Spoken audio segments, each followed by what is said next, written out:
possibilities. I speak truth to power without fear.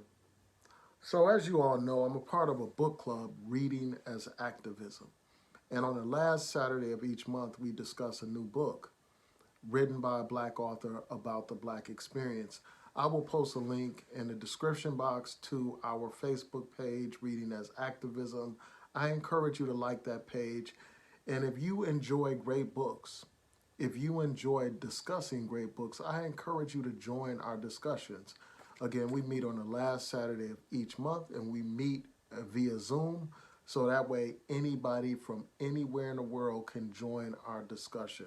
So I hope to see you on the next discussion. But today we discuss this book right here by James Baldwin, The Fire Next Time. It's an excellent book, and basically, the book consists of two letters. The first letter is a letter to his nephew, and the other letter is a letter from the region of his mind. That's what he calls it. And he talks about a wide range of things. So, what I want to do is get into some of the quotes and some of the themes from this particular book. One of the quotes that really stood out to me was this quote about black people and them believing the propaganda of white supremacy. And he said this, he said, "You can only be destroyed by believing that you are what the white world calls a nigger." And when I read that statement, I thought about the state of affairs in the black community today. I thought about the hip hop industry, and I thought about how many of us literally believe that we are niggers, just as the white man has said. We have bought into these negative stereotypes of what it means to be a black person. And by buying into these stereotypes, we are destroying ourselves and our communities. We see what's happening in hip hop right now. A lot of these young up and coming rap artists, before they even have a chance to get famous, they end up being assassinated. There are countless names of these people, like Pop Smoke, uh, like all these rappers that you hear about. A lot of them are coming out of Chicago. And what I'll do is I'll post the names of a lot of these artists in the description. But what they have done is they have perpetuated these negative images of black people. This idea of the black person as the thug, as the drug dealer, as the drug user, as the gangster, as the person that's killing people, and as a victim of crime and stuff. And unfortunately, we are playing out those roles. We are playing out our own destruction. And that's what I think about when I think about what James Baldwin had to say all those years ago. It has gotten to the point where we love calling each other niggas. We have embraced niggerhood. You know what I'm saying? We have embraced thought culture. We have embraced the destruction of our community. And I think that that's part of what he was getting at with that. And I don't think that um, he probably would see things like this. He probably wouldn't have predicted that we would have embraced this mentality to the degree to which we have. But that was something that I also, I had to address in this particular video. Another thing that he talks about, um, and I'm going back and forth between the two different letters. Like, so it'll be, 1 minute I'll be referencing the second letter, the next minute I'll be referencing the first letter. So another thing that comes up that he discussed primarily in his second letter is about his religious journey. He talked about how he um, went from, just being a regular person to becoming a youth minister and how he preached everywhere. And then he talks about how he lost his faith. And one of the things that he raises on this question of religion is this. He talks about this. He raises this profound question. He says, and talking about God's love, he says, and if his love was so great, and if he loved all the children, all of his children, why were we, the blacks, cast down so low? And then he went on to talk about how people, a lot of times that are religious, believe that they have to suffer, suffer misery on earth for a crown of eternity. Um, and it's just, it's a profound question. It's a question that has been asked for ages about why, if God is just and merciful, why would he allow such evil to exist in the world? Like the genocide of the Native Americans, the enslavement of African Americans, the lynching and castrating and just outright oppression of black people, even the oppression that we see today. Why would a just God allow this? That's what people would think, and that's the question that he raises in this particular book. And instead of me providing my views, I want to hear from you. Like, what do you think the answer to that question is? That question was part of the reason why James Baldwin lost his faith.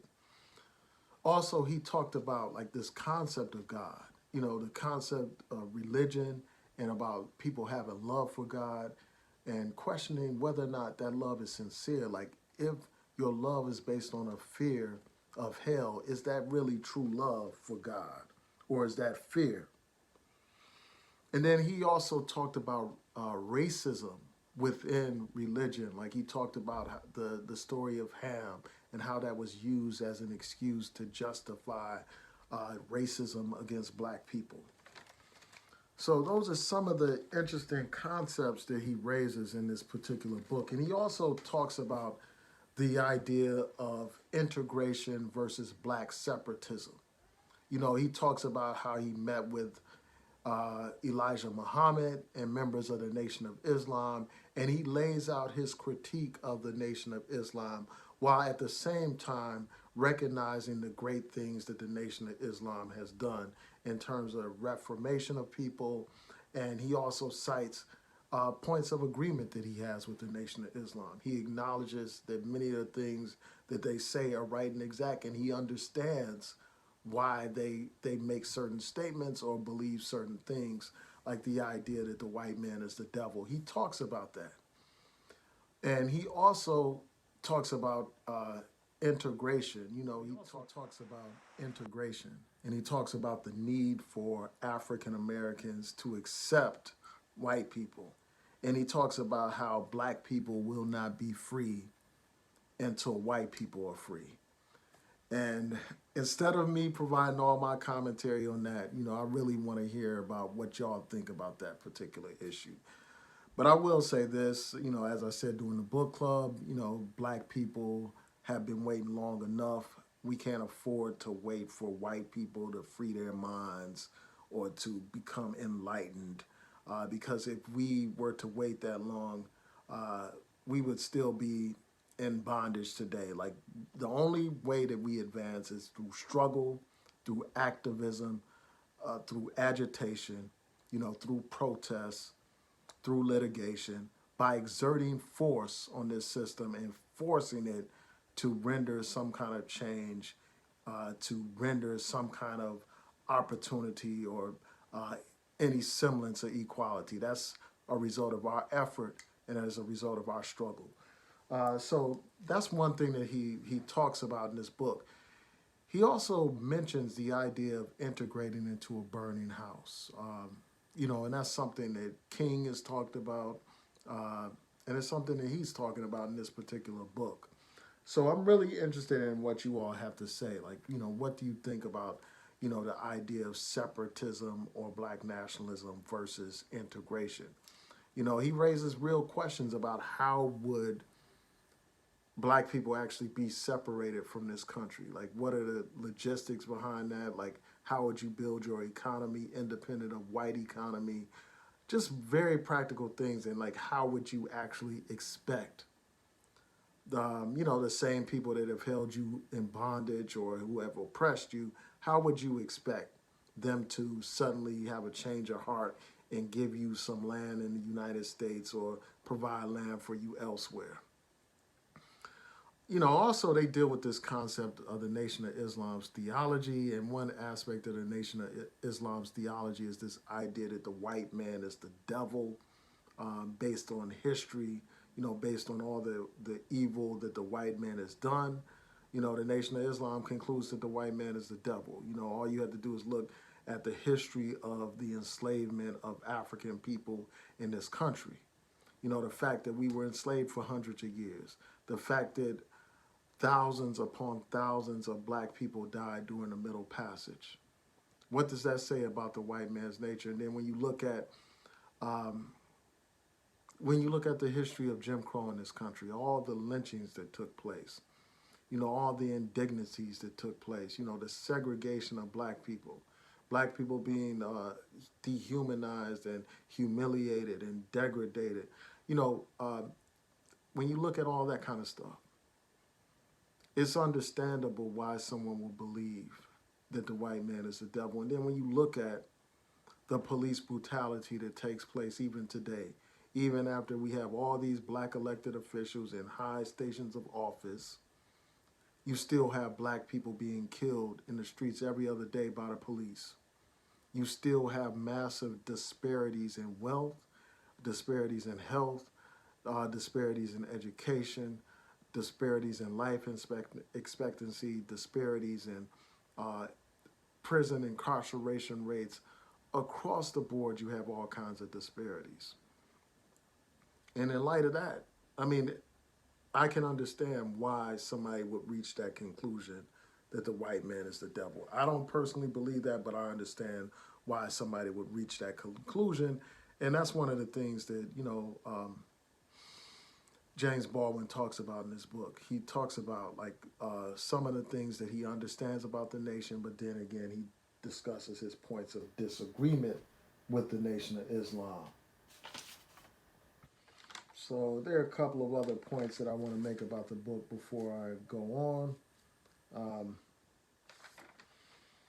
Another thing that came up in this book is just like about the plight of black people serving in armed forces. Like he talks about the example of those World War II veterans that were so-called fighting for democracy in foreign countries while being deprived of democracy right here in their homeland of America.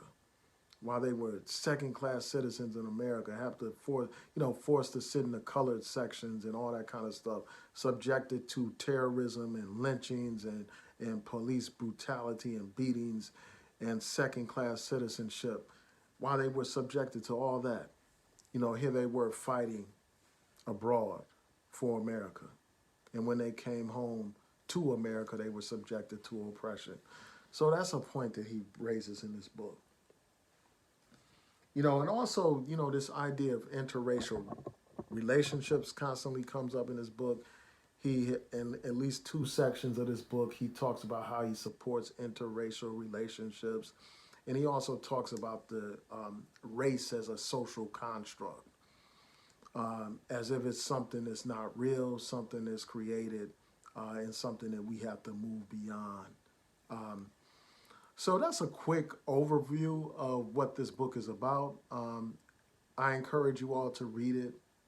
And one thing that I have to mention before I go is that this book inspired Ta-Nehisi Coates to write the book Between the World and Me, which in many ways is just like this book by Baldwin. It's a letter, just like Baldwin's book. He actually got the title for his book from a quote from James Baldwin's book. And that quote is, somewhere in the book, James Baldwin talks about how fear is between the world and him. Like the fear that he has is what is between him and the world. And Coates literally used that phrase as the title to his book. So for those of you who have read Coates, as was pointed out, one of the questions that was raised during our book club meeting was this: like, if you've read Coates' book, Between the World and Me, and this particular book, The Fire Next Time, which book do you think was better and why do you think so? Those are some of the questions that I would be interested in hearing from you on. So with that, I'm going to say peace and blessings. Again, I want to encourage you to like Reading as Activism Facebook page, and I encourage you to come out to our next meeting. We meet on the last Saturdays of each month via Zoom, so you can join us anywhere in this country and anywhere in this world. So with that, peace and blessings, everyone. Have a great evening.